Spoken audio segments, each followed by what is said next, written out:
avoir du recul.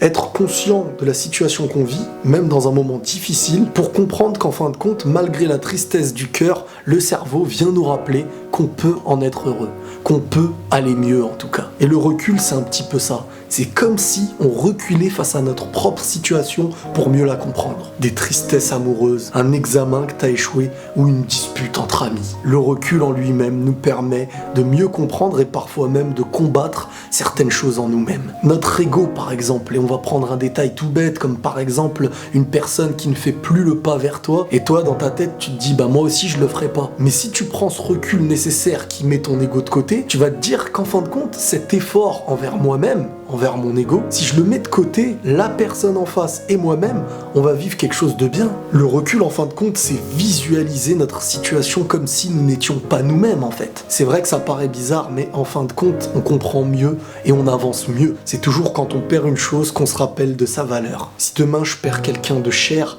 si je perds la santé, eh ben je me dirais, je donnerais tout pour la récupérer et j'en serais heureux de la récupérer. Aujourd'hui, on est dans une situation qu'on aimerait posséder lorsqu'on perdra. Et si aujourd'hui on arrive à avoir ce recul, eh ben peu importe la tristesse, on arrivera à se dire que je pourrais connaître pire. Et en n'ayant pas connu le pire, on en est plus conscient. Et même si les larmes vont couler, le cœur et la tête auront compris que c'est un moment de tristesse qu'on se doit de vivre, tout en étant conscient de tous les bienfaits qu'on possède. Et parfois d'une situation où on a du mal à aller mieux, avec du recul, peut-être pas directement, mais sur un jour, 2 jours, une semaine ou des mois, on soigne des cœurs qui auraient mis des années à se soigner. Parfois j'ai envie de dire que le recul en fin de compte, c'est la conscience réelle de ce qu'on vit, qu'on arrive à percevoir non pas que avec les yeux, mais avec la conscience. Ça donne raison de notre existence sur Terre, ça nous permet de comprendre aussi qui nous sommes et comment on veut avancer. C'est pas parce qu'il existe toujours pire ailleurs qu'on ne doit pas être triste, mais c'est parce qu'il existe vraiment pire que ça nous permet de relativiser sur ce qui est minime.